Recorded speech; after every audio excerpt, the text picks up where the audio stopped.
Nous sommes fiers de vous présenter la construction du data center métropolitain porté par l'Université d'Angers et ses partenaires.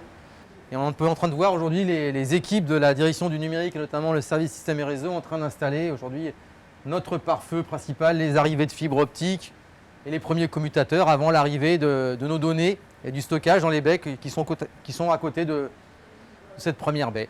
C'est donc un projet d'envergure pour l'université. Ça va nous permettre de nous assurer une forme de sécurité, de résilience, de redondance. Et donc aujourd'hui, cet équipement va nous permettre d'assurer les 15 prochaines années en termes de services à l'usager, des services métiers, de manière à ce que toute l'activité de l'université puisse continuer, même en situation de crise. Alors ce projet, il avait un autre volet important qui était un volet de transition énergétique et écologique pour l'université, mais aussi les partenaires, avec deux enjeux principaux, ce qu'on appelle le PUE, ça veut dire d'optimiser la consommation d'énergie entre l'énergie entrante qui est fournie par EDF et l'énergie qu'on consomme. Et puis un deuxième axe qui était la fermeture, parce qu'on va fermer plein de petites salles à l'université, environ 170 mètres carrés, dans un objectif aussi de mieux consommer, voire de moins consommer dans l'avenir. Donc voilà, donc on essaye aussi à travers ce travail d'être plus efficient en énergie, plus efficient en termes d'écologie à terme.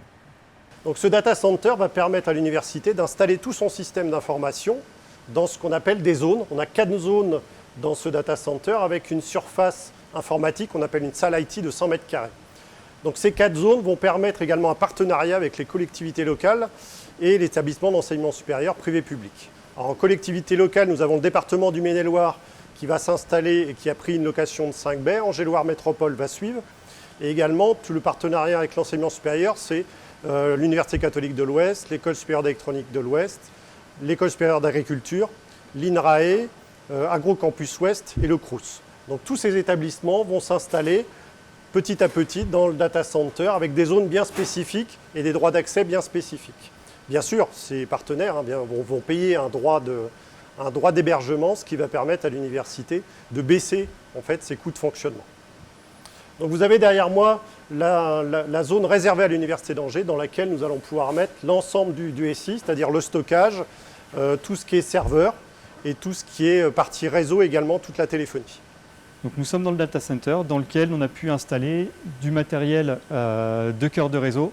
Quand on parle de cœur de réseau, c'est vraiment les équipements par lesquels tout le trafic numérique va passer, que ce soit du Wi-Fi, que ce soit les flux vidéo et les examens en ligne. Tout passe par les équipements que nous allons installer dans le data center. Ici sont installés plusieurs PC de contrôle de ce bâtiment intelligent, où on peut y voir les températures de nos salles, de climatisation, régulation des onduleurs, etc., y compris tout ce qui est partie vidéosurveillance et contrôle d'accès. Donc le data center est un bâtiment qualifié de tier 3, ce qui signifie que nous avons mis tous les éléments et tous les outils qui permettent d'avoir une redondance. Alors une redondance de quoi? Ici dans cette pièce, nous avons par exemple le système d'extinction d'incendie. Donc ça permet de sécuriser la salle IT et les éléments informatiques qui seront dedans. On a également sécurisé la climatisation. C'est-à-dire que nous avons toujours rajouté ce qu'on appelle du N+1, c'est-à-dire nous avons 3 clims, et il n'en faut que 2 pour le fonctionnement. Nous avons sécurisé également la partie électrique, bien évidemment, c'est-à-dire que nous avons 2 TGBT, c'est-à-dire 2 alimentations distinctes dans 2 salles distinctes pour alimenter les équipements informatiques. Nous avons également positionné un onduleur dans chaque pièce, donc, qui permet aussi de maintenir, je dirais, l'informatique si nous avions une coupure d'EDF. Donc cette sécurité, c'est également un système de contrôle d'accès qui est positionné sur toutes les portes, qui permet également de vérifier quelles sont les allées et venues dans le data center. Bien sûr, il y a une ronde qui est réalisée à l'intérieur et à l'extérieur du bâtiment régulièrement pour sécuriser vraiment l'ensemble du data center de l'université. Le succès de ce type d'installation va nous permettre également donc, de lancer un nouveau projet.